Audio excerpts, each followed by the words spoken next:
안녕하세요. 건강 참 정보 시작합니다. 오늘 외출하실 때 햇볕을 느끼며 걷기 얼마나 하셨을까요?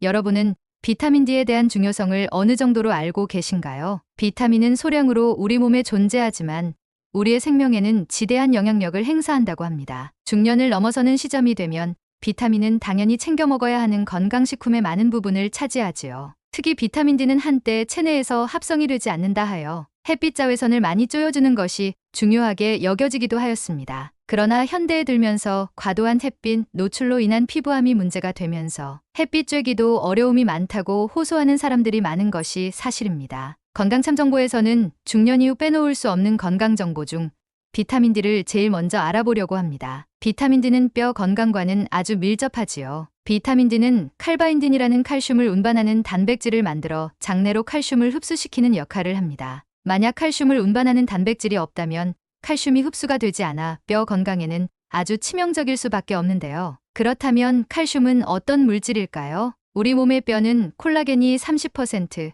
무기물이 나머지 70%로 구성되어 있습니다. 뼈를 구성하는 무기물에는 칼슘, 인, 마그네슘, 나트륨 등이 있고요. 뼈의 아주 중요한 구성 요소인 칼슘은 뼈의 생성과 유지, 신경 전달, 혈액의 응고 등의 기능을 하고 있습니다. 저희가 찾아낸 자료를 보면 2010년 정부가 발표한 국민 건강통계에서 우리나라의 전 연령대에서 혈중 비타민 D 농도가 20ml 이하로 나타나 최소 권장 수준인 30ml에 비해 크게 부족한 것으로 나타났습니다. 세브란스 병원의 조사도 인용해보면 유럽 아시아 중동 지역 18개국의 55세 이상 여성 골다공증 환자 1285명을 조사한 결과에서 우리나라 중년 여성의 비타민 D 체내 농도는 20.4로 중동 지역의 여성들처럼 검은색 차도르를 온몸을 가리고 다니는 중년 여성과 비슷한 수준으로 나타났다고 합니다. 이는 우리나라 중장년층의 뼈 건강뿐 아니라 몸 전체의 건강에 매우 좋지 않은 양상으로 심각하지 않을 수 없습니다. 비타민 D 결핍은 결국 폐질환 위험을 높이는데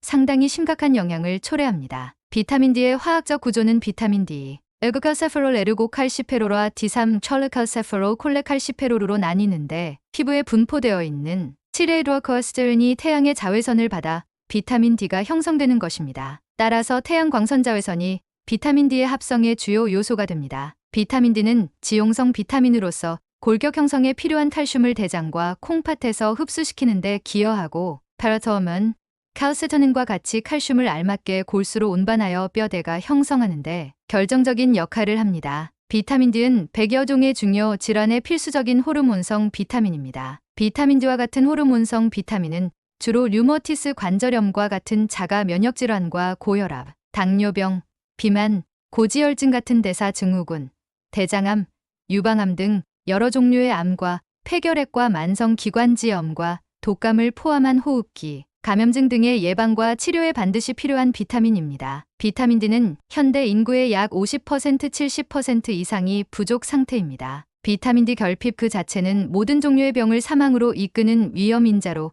그 중요성이 매우 큽니다. 최근 미국 존스홉킨스 대학교 에렌 메커스 박사 연구팀은 성인을 대상으로 비타민 D 농도와 폐의 건강에 대해 추적 연구한 결과 비타민 D 수치가 낮은 것이 폐, 염증, 상처를 일으키는 폐질환 위험을 높인다는 결과를 Journal of Nutrition 최신호에 발표하였습니다. 연구 참가자의 혈중 비타민 D 농도를 측정한 결과 30%가량은 비타민 D 결핍이었습니다. 연구 시작과 10년 후 모든 참가자는 폐 CT, 심장 CT 검사를 하였고 그 결과 비타민 D 결핍인 사람은 혈중 비타민 D 농도가 충분한 사람보다 폐 손상 부분 면적이 평균 2.7 큰 것으로 나타났습니다. 또한 비타민 D 결핍인 사람은 그렇지 않은 사람에 비해 간 모양이 G형일 확률이 50%에서 60% 높았다고 합니다. 간 모양이 G형인 것은 간질성, 폐질환 interstitial lung disease 초기 상태이기 때문이라고 설명하였습니다. 비타민 D는 몸 속에서 활성화되면 항염증 역할을 하기 때문에 면역력에 도움이 되는 매우 중요한 영양소입니다. 따라서 폐 또한 비타민 D가 충분해야 건강한 것으로 나타났습니다. 전문가들은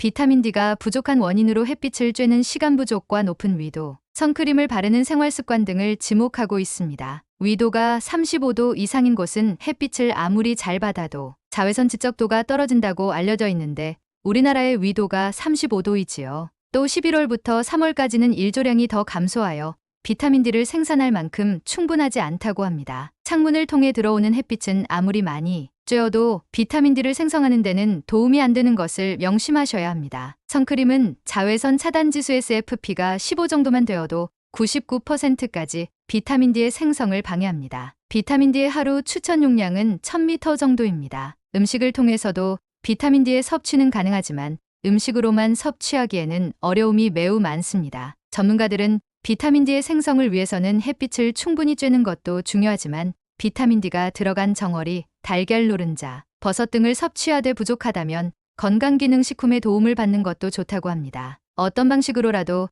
비타민 D를 부족하지 않게 잘 챙겨서 건강한 행복한 삶을 이루시길 바랍니다. 지금까지 건강참정보였습니다. 오늘 정보가 도움이 되셨다면 소중한 분께 이 영상을 공유해주세요. 구독, 좋아요는 영상 제작에 큰 힘이 됩니다.